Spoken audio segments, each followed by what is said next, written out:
को भी तलब किया है, गवर्नमेंट स्टेटमेंट सबको तलब किया है, क्या इलेक्शन सर जी ये वो कला जो है तब जाएंगे जब इनके ऊपर आर्टिकल 6 लगेगा, डिफेंस सेक्रेटरी के ऊपर इंशाल्लाह आर्टिकल 6 लगेगा। उसके अलावा जो है वो शहबाज शरीफ के ऊपर आर्टिकल 6 लगेगा, बगोड़ा या साग डार जो है इसके ऊपर और उसके अमले के ऊपर लगेगा, स्टेट बैंक के गवर्नर के ऊपर लगेगा, और ये जो मुंशी है इलेक्शन कमीशन इसके ऊपर खुदा के वजह से ये लगेगा।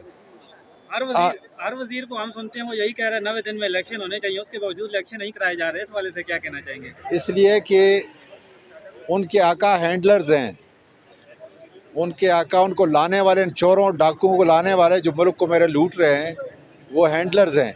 वो नहीं चाहते कि इमरान खान की हुकूमत आए, तो अब उनका बाप भी इमरान खान को नहीं रोक सकती जी।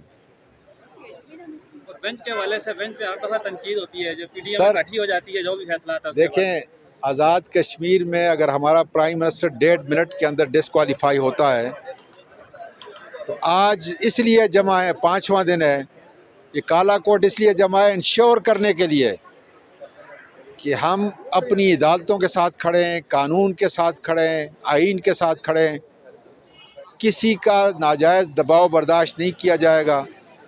और चीफ जस्टिस उमर अतिया बंदयाल की जो जजमेंट है उसको मन 14 मई को इंशाल्लाह इलेक्शन होगा। जो इसके रास्ते में रुकावट डालेगा, काला कोट भी उसको नहीं छोड़ेगा और उमर अतिया बंदयाल भी उसको नहीं छोड़ेगा।